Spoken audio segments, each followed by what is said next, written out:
윤석열 전 검찰총장을 둘러싼 고발 사주 의혹의 중심에는 윤 전 총장 최측근으로 꼽히는 손준성 당시 대검 수사정보정책관이 있습니다. 특히 의혹을 제기한 인터넷 매체는 손 전 정책관이 김웅 당시 국회의원 후보에게 관련자의 실명 판결문도 보냈다며 발송자 이름이 적힌 사진을 공개했는데 이 부분부터 진위 확인이 필요해 보입니다. 한동훈 기자입니다. 지난해 총선을 앞두고 손준성 당시 대검 수사정보정책관이 고발장과 관련자 실명 판결문을 김웅 당시 미래통합당 국회의원 후보에게 넘겼다는 인터넷 매체 뉴스버스 기사입니다. 판결문 사진 맨 위엔 손준성 보냄이라는 글씨가 또렷하게 적혀 있습니다.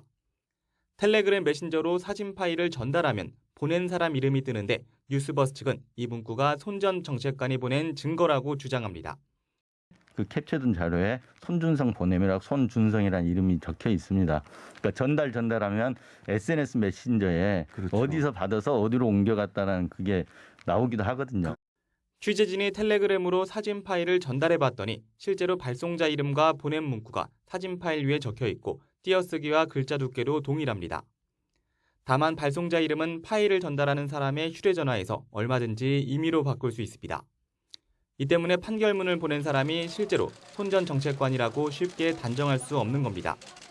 윤 전 총장 측은 사실관계 조사부터 진행돼야 한다며 해당 보도를 윤 전 총장을 낙마시키기 위한 공작이라고 규정했습니다.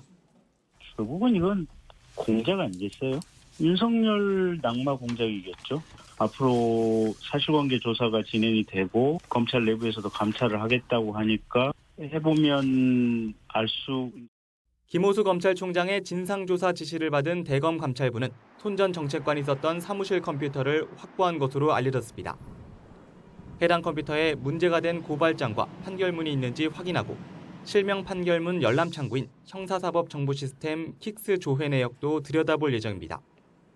자료 검토를 마친 뒤엔 손 전 담당관에 대한 대면 조사도 사안의 중대성을 감안해 이른 시일 안에 이뤄질 것으로 보입니다. 법무부 역시 대검의 진상조사 과정을 예의주시하면서 사실관계에 대한 법리 검토 등도 계속해 나갈 계획입니다. YTN 한동훈입니다.